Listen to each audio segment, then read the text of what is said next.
this pivot that so-called traditional Catholics made within 24 hours of Leo's election. First, they were extremely preoccupied. Now they were embracing it. And there's a reason for that. And the Warren posse need to know what that reason is. And that's because it's all about the grift, Steve, that's going on. It's all about the grift. Right. But Ben, you're talking about the grift and the trads. I don't normally associate those two, but what's happening here?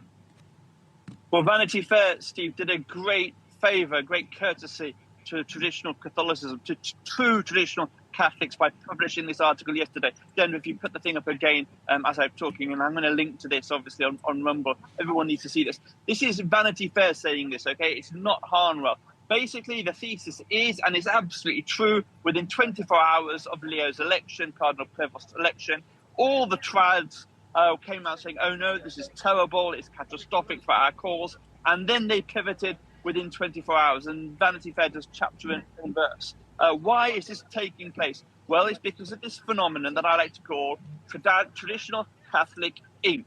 Okay, these are the grifters. You can see them here. You can all the people that have been taking down their tweets, closing down their YouTube film footage. These are the people, Warren posse, don't go anywhere near them. They're not telling you the truth.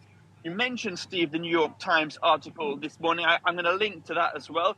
It does indicate that Bergoglio stitched the whole thing up. If you don't believe me, go down to the section of this article. It's called The Vatican Fast Track. It lays it all out.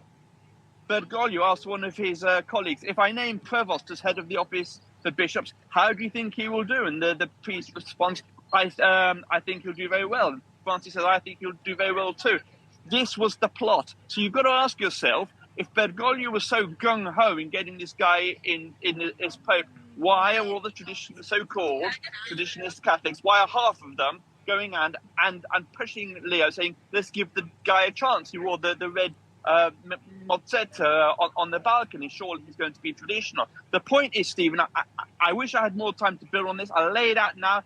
I'll go into it in more detail on another occasion. The truth is this. For Catholic organizations, under 12 years of Bergoglio, the donations went down through the floor.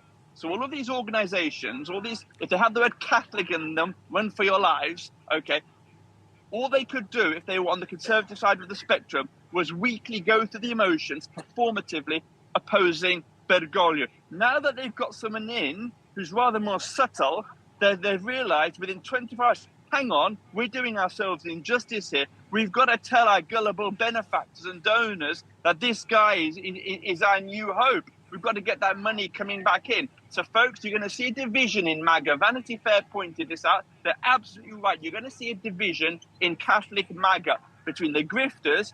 And I have to say this, Steve, this war with the war room transmission has been constant from the get-go. Yeah. We've told the truth. We said there was no mourning for Francis.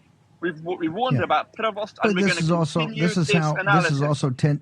This is also 10 days before the conclave how I picked Prevost, because I could see what the fix was in. They were going to get some ideologically. They had a guy that nobody really knew, ideologically tied to Bergoglio. Plus, he was American enough that the big donors would feel like, oh, I can get access and get a papal blessing and all the things big donors want. So they get the American money again. We'll have you back on Monday and go through more of this in depth. But you're 100% correct. Nothing's changed. In fact, Bergoglio and these guys, the radicals, got exactly the perfect Manchurian candidate.